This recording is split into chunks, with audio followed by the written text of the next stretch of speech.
LuxAir Jets is excited to announce the new, most convenient way to fly nonstop from Lexington to historic Saratoga Springs throughout the racing meet. We are now offering exclusive group packages on our luxurious private jets. Each package offers a once-in-a-lifetime experience that you can share with your friends, family, or business partners. Call for pricing and availability.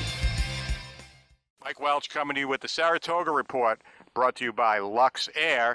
And we are here at the Oklahoma training track one day before the opening of the 2017 Saratoga meeting. And I'm with the guy that knows more about Saratoga and the New York racing circuit than anybody, my colleague, Dave Grening. And Dave, let's get right into it. Looking forward to this meet.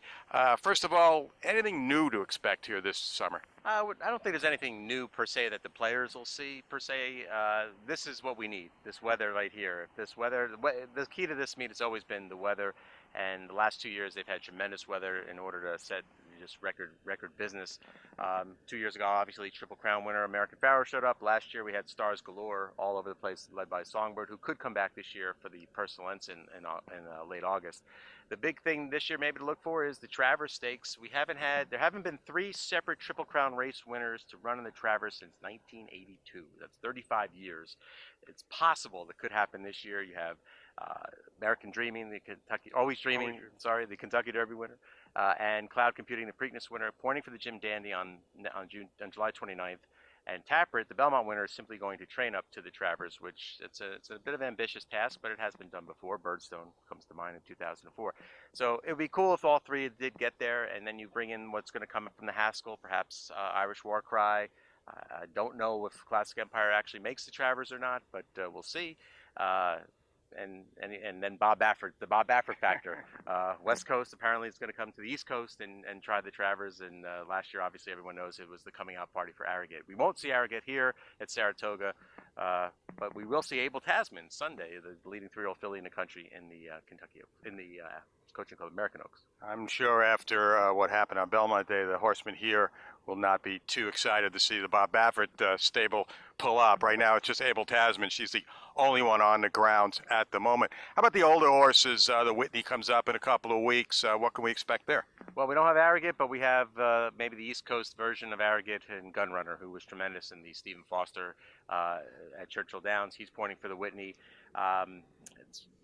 We were talking Baffert. He was supposed to send more Spirit, the Met Mile winner, but it doesn't look like he's going to do that now. Actually, Abel Tasman kicked his butt in a workout last weekend, so I guess more Spirit's licking his wounds from that. It's kind of a influx field at the moment. I'm not really sure who else would show up in the Whitney. It's not a deep division, but Gunrunner will definitely be the star.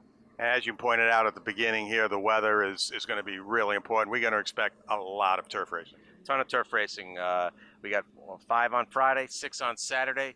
That's 11 out of the 21 races. On Saturday's card, the Diana, the first grade one of the meet, with one of the stars that we have here, Lady Eli.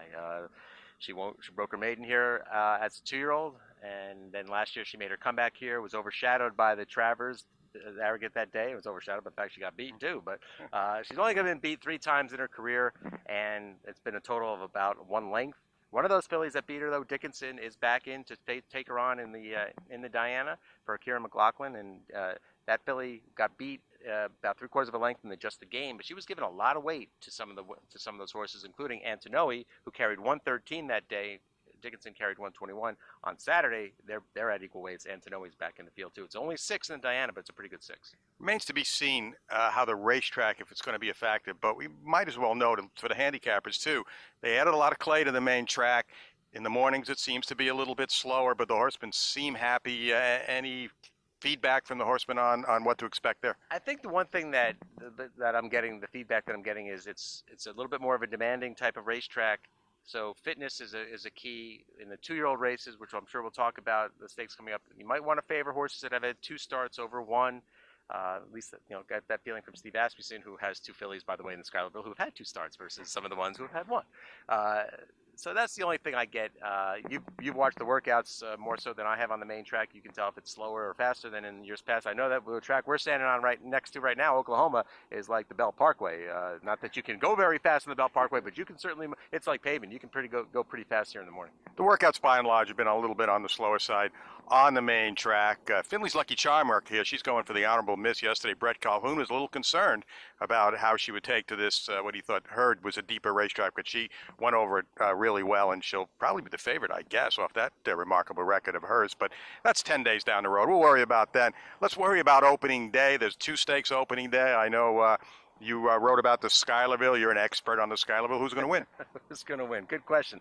Having said what I said about the 2 races, it's always hard to go against Todd Pletcher in the Schuylerville. He's won 6 of them, which ties his mentor's D. Wayne Lucas's record. He's going to go for his 7th on Friday. He's got Stainless in here, well positioned out in the outside post. The one thing with Todd's 2-year-olds, he's won 18 2-year-old races already, and a lot of them are at Gulfstream Park. Don't get fooled by the fact that he left horses at Gulfstream and he was just running average horses to take advantage of running against less than average horses that are probably based there.